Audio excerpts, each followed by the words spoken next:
Okay, so in this second video of my human tutorial series, we will take a look at the human versus human matchup. And for that I have a little replay here, and let's get started right away. So yeah, guys, let me know if you preferred if I just play first person versus bots, or if you preferred to have replays of actual games against other players. But yeah, the matchup is, as you can see, human versus human, and what I would recommend on doing for most people is to just start with 3 refineries, as human versus human is a rather defensive matchup, so you don't really have to worry about too early rushes.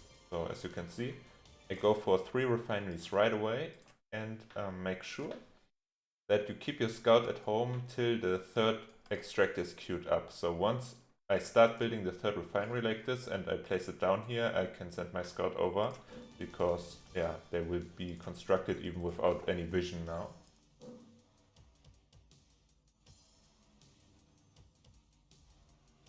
Yeah, exactly. And the next thing you want to do is still go over and scout, because there could be something like a 2 refinery 4 factory rush coming your way, and you definitely want to see that coming.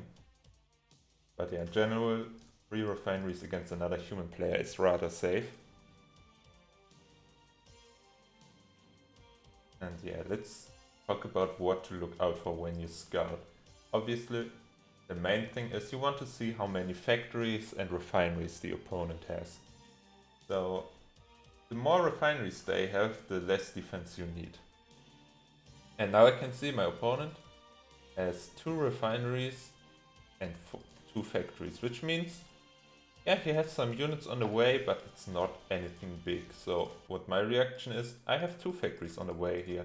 If he had 2 refineries and 4 factories here, I would build more factories myself as well. But instead he's going for a 3rd refinery, so those 2 are just a safety measure, I would assume. And yeah, I poke a little bit around with my scout, but I make sure to get out there before his revolvers spawn. And on my side of the map, I just start my 2 factories. Yeah, you need some amount of factories after your 3rd refinery, so that's what I opted for. This is still a highly economical build, because it's the bare bones in terms of defense. And now you will see I start producing some tridents, because I will tridents because I want to defend. I know that my refineries are a little bit earlier than my opponent, so I don't really want to attack early on. And I build an air attachment. The air attachment is to further secure my position, because then I can build an air scout and see everything that is going on. And here's my 4th refinery right away, and the scout that returned granted vision here for the 4th extractor to be placed down. And now, since I have 4 refineries, I build some more factories as well. And I kill his trident, which is still in my base. By the way, you do not need to repair the extractor at this point, that would be a waste of resources here. And you can see now I built the tank attachment not directly to the factories, because if I would build it right in place where it should be, it would only start being built after the first factory is done. So I start building it on a conduit cross, so it starts right away, and I later teleport it in its rightful spot. Now once the air attachment is done, I start building an air scout right away, and this is really important because you want to know what's going on, and especially on this map with the little ramp here, being the only entrance to the enemy base, it's really important to have an air scout to grant you some vision.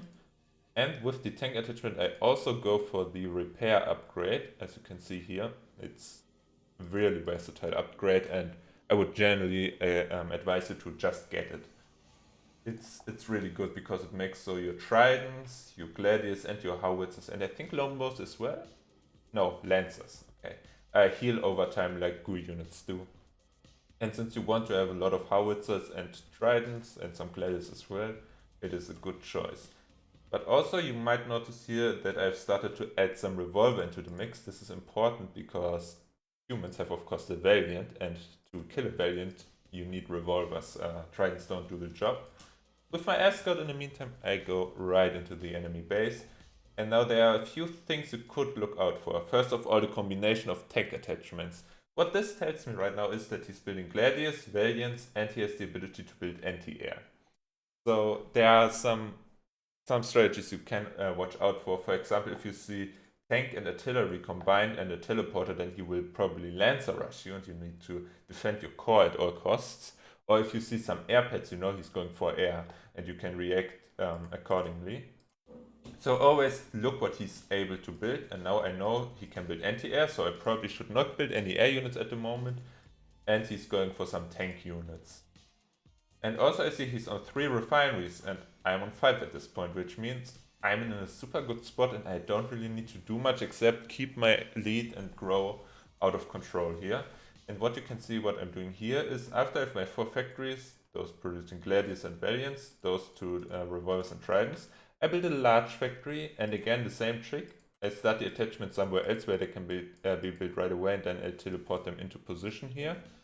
Artillery and stealth for Howitzers and for some daggers. So normally I would not attack in this spot, because why would I attack? I have 2 more refineries, I get so much more resources. But I see those revolvers here, so he is collecting his army here to secure those extractors, but I notice my army is much bigger. So I try to attack there to take out those exposed revolvers over there. And yeah, meanwhile I just keep on producing, and here a little bit of a missed teleport, but you can see now the attachments are done. Otherwise I would have to wait for like 40 more seconds to start building my advanced units here. Yeah. It's a bit dangerous to push into a brush like I did here, but I expect that this was his whole army. And yeah, now I get a great fight here. That's yeah, if you air scout these opportunities like that, be sure to take them. But generally, you do not want to wish to push out right as you are about to finish the units you have invested so much into. You want, if you build a large factory to take attachments, you want to wait until the units are actually out that come out of that. And yeah, obviously I keep on building more and more refineries. Generally, if you look at my top right position resources, if I have 9 or 800 or more resources, I will just build another refinery no matter what. There are some exceptions to that rule, but generally that's what you want to do. If you have 800 or more resources, just build another refinery. In most positions it will just bring you further ahead. And now because I'm really rich, I built another large factory. So I'm going heavily into artillery here. Obviously it can be good to go for more tier 1 and tank units instead, but a lot of artillery is nice as well. You just need to be careful that they don't get picked off by the enemy. And keep in mind, look, my air scout is swooping in again. What do we see? He can build some howitzers now. He has a tech for that, but still none of the techs where I specifically have to react to that. No air pads means he cannot build any air units. No teleporter or tank artillery means he is not going for a lancer teleport. So he's just doing the default as well. And at this point I'm just trying to keep him in his base, because the worst thing you can do with another human player is to push into a base from them, because it's so hard to break them. However, they cannot hide any buildings on a map, so if I hold this ramp and have a dagger here, he cannot sneak out any workers and he will be on his 3 resource spigots forever. Which basically means I will win in the long run. So yeah, basically if you're not sure, camp them out, make sure they don't get any of those resources. Those workers are not allowed to get in there. Yeah, I have a dagger now, so even if he had the stealth worker upgrade, he could not pass out here. At this point though, I am pushing through because I have a dagger, so I can see into the brushes here, and I feel I'm so ahead that I can close out the game now.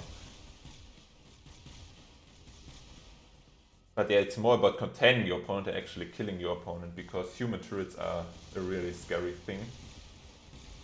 But yeah, that's it with the build guide. I will probably post in the description like a little build order here, but keep in mind you have to adjust to your opponent. You cannot just play it exactly like I've written it, because otherwise you can just get hard countered.